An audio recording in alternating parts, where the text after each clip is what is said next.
नमस्कार दोस्तों, आज का जो डिस्कशन हम करेंगे नेक्सडोम टैबलेट्स के ऊपर, क्या इसके यूजेस होते हैं, क्या इसके साइड इफ़ेक्ट हैं और क्या प्रिकॉशंस का हमें ध्यान रखना चाहिए, उसके ऊपर हम डिस्कशन करेंगे।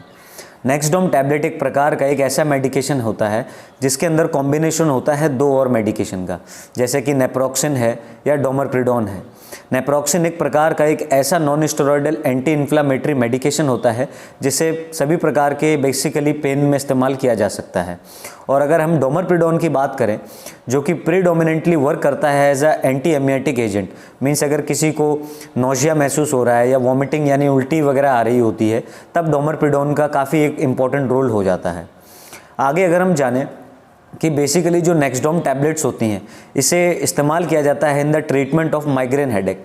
माइग्रेन हेडेक में बेसिकली इसे इस्तेमाल किया जाता है।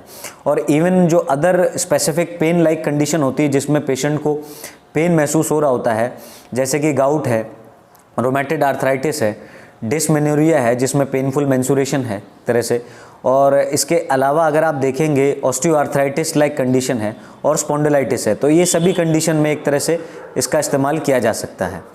आगे फर्दर अगर हम जानें कि क्या इसके यूजेस हो सकते हैं, यूजेस की अगर हम बात करें तो, और उसमें माइग्रेन की अगर हम बात करें, माइग्रेन एक ऐसी कंडीशन होती है जिसमें एक तरह से पेशेंट को पल्सेशन यानी एक तरह से थ्रॉम्बिंग हेडेक महसूस होता है, और ये एक तरह से जो हमारा हेड होता है उसके एक पार्ट में ये पेन हो सकता है एक तरह से, तो ये माइग्रेन की कंडीशन में इस्तेमाल किया जा सकता है। या इवन गाउट लाइक कंडीशन जिसमें एक तरह से आप देखेंगे कि उसमें पेन काफ़ी एक कंडीशन तरीके से महसूस होता है, तो गाउट लाइक कंडीशन में इस्तेमाल किया जा सकता है। या रोमेटॉइड आर्थराइटिस भी एक तरह से ऑटोइम्यून कंडीशन होती है, उसमें भी इसको नेक्सडोम को दिया जा सकता है। या इवन आप देखेंगे डिस्मेनोरिया में, तो डिस्मेनोरिया में भी इसे एक तरह से दिया जा सकता है। या अगली अगर कंडीशन की बात करें तो ऑस्टियोआर्थराइटिस एक ऐसी कंडीशन होती है जिसमें इन्फ्लामेशन होता है और वेट बियरिंग जॉइंट्स पे एक तरह से प्रेशर पड़ता है, चाहे वो नी जॉइंट्स हों, तो ये सभी प्रकार की कंडीशन देखने को मिलती है, तो उसमें भी इसका एक बहुत ही इम्पोर्टेंट रोल होता है। आगे अगर हम अगर डिस्कस करें तो स्पॉन्डिलाइटिस में भी इसको दिया जा सकता है, तो स्पॉन्डिलाइटिस जो कंडीशन होती है उसमें भी इसको दिया जा सकता है। फर्दर अगर हम डिस्कस करें कि क्या इसके साइड इफ़ेक्ट्स हो सकते हैं, साइड इफ़ेक्ट्स की अगर हम बात करें तो ये पेशेंट टू पेशेंट वेरी कर सकता है, लेकिन कुछ बेसिक साइड इफ़ेक्ट्स देखने को मिल सकते हैं, जैसे कि ड्राउजीनेस है, डिजीनेस है, स्वेलिंग देखने को मिल सकती है, एक तरह से कन्फ्यूजन एक तरह से पेशेंट को महसूस हो सकता है। या इवन आप देखेंगे ड्राई माउथ की कंडीशन देखने को मिल सकती है, और पैल्पिटेशन यानी घबराहट भी पेशेंट को एक तरह से हो सकती है।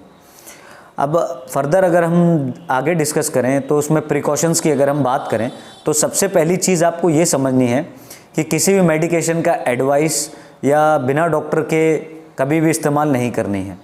और हमेशा आपको ध्यान रखना है, जैसे पर्टिकुलरली प्रेग्नेंट वुमेन होती हैं, अगर वो इस मेडिकेशन को अवॉइड करें तो कोई काफ़ी अच्छा हो सकता है एक तरह से कंडीशन।